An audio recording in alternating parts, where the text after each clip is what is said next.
to all the dispossessed youth of Africa, for perpetuation of communion with ancestral spirits through the fight for African freedom, and in the firm faith that the dead, the living, and the unborn will unite to build the destroyed shrines.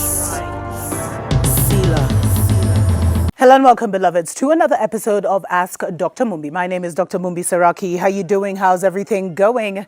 I really do pray that you are well in all your ways and that you're moving into living life truly on your own terms, especially in this time, beloveds. 2021, I think I need to do a top 10 distractions of 2021 because it's been insane what they've thrown at people to keep them off balance, to keep them off focus, to keep them in the Babylon system, in the Babylon narrative, and there's also been so much that's been exposed. It's just like as soon as they throw a lie, the truth brigade comes out. And if you're looking into alternative news, you'll know what's going on.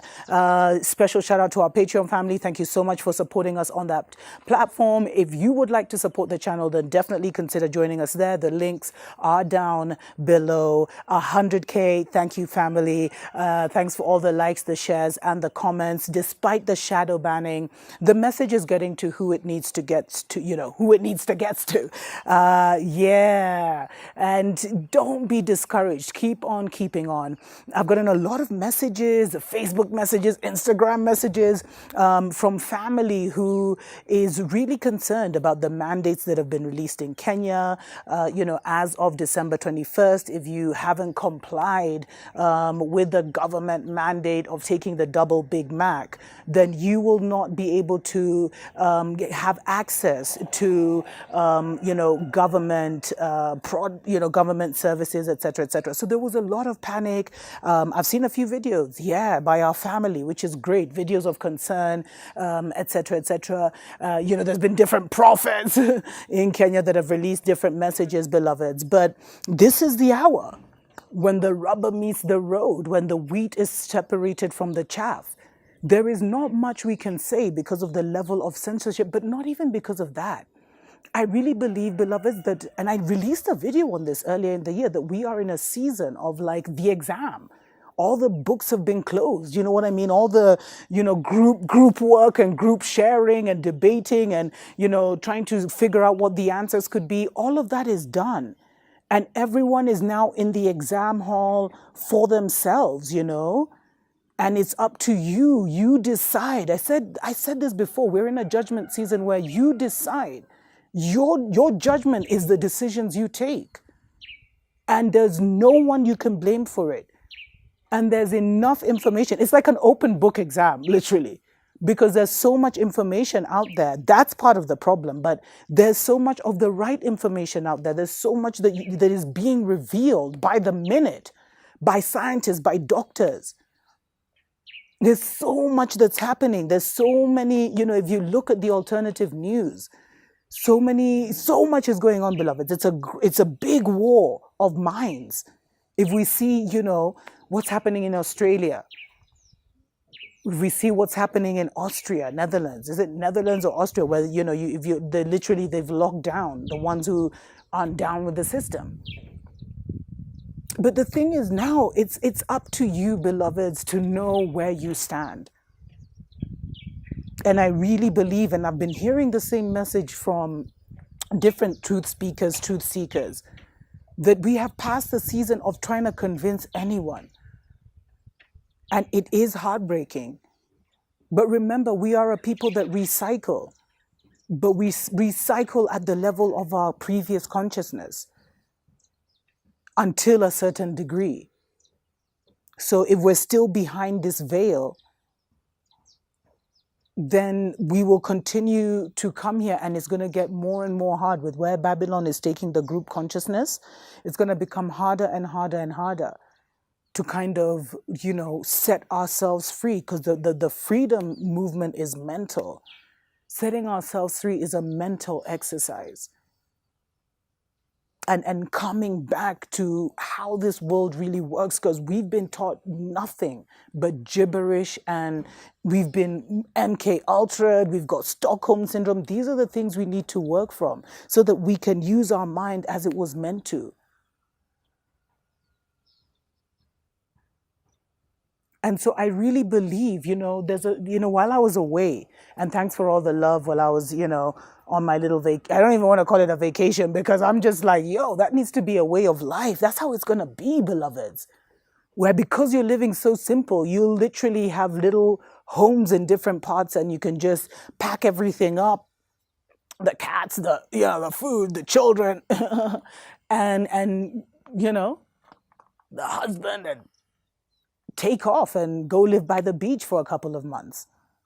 Their education, everything. I mean, this is how amazing it's going to be part of nature. You'll just start moving different.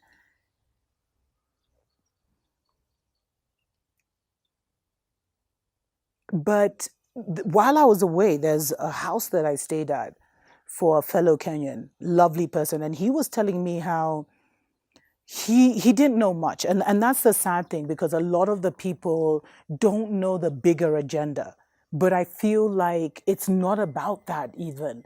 Like, you can't even use that as an excuse, because you've either bowed to the system or you haven't, and it will show in your choices.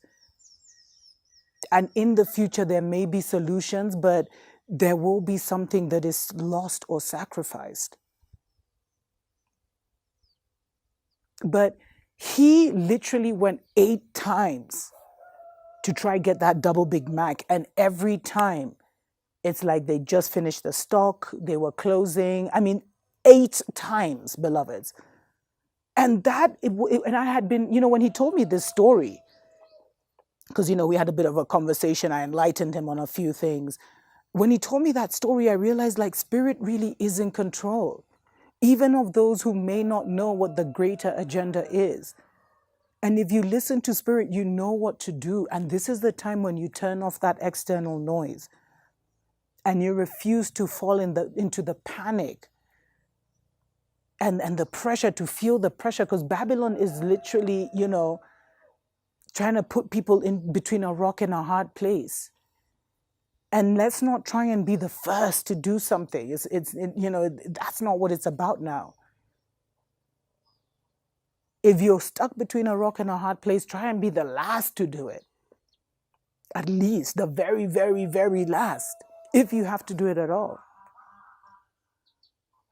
But I really believe, like, people are going to do what they're going to do, beloveds. And it's hard to say this, and I don't judge me on it. But there is a certain breed of people that are being revealed now, that must be revealed, and that will fall with Babylon because they're too invested, they're too tied up in Babylon. And they just wouldn't make it in all the newness of what is going to happen, because it's going to require a certain mental agility, because a new reality, the new world, the new earth, whatever you want to call it, is going to unravel for those who are ready so much. And you're going to have to, you're going to come into yourself on so many levels.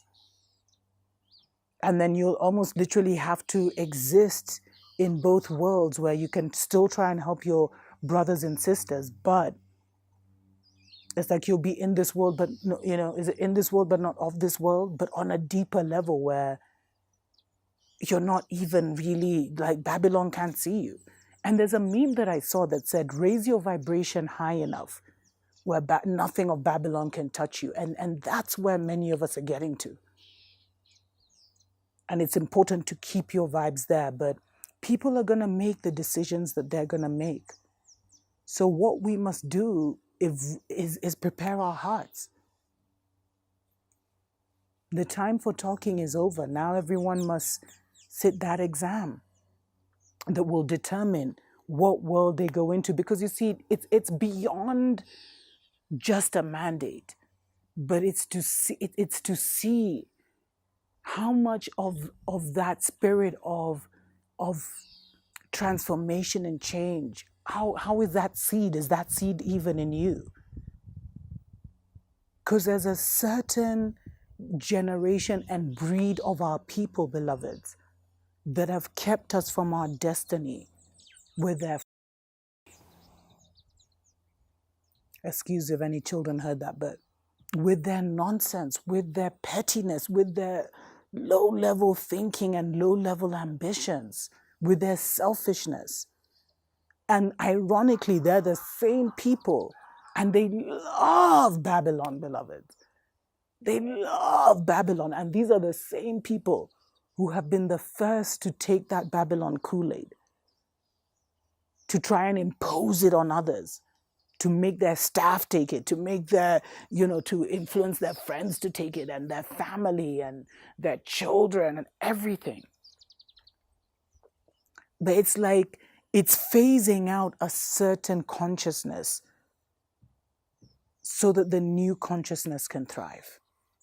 Until next time, tuko pamoja.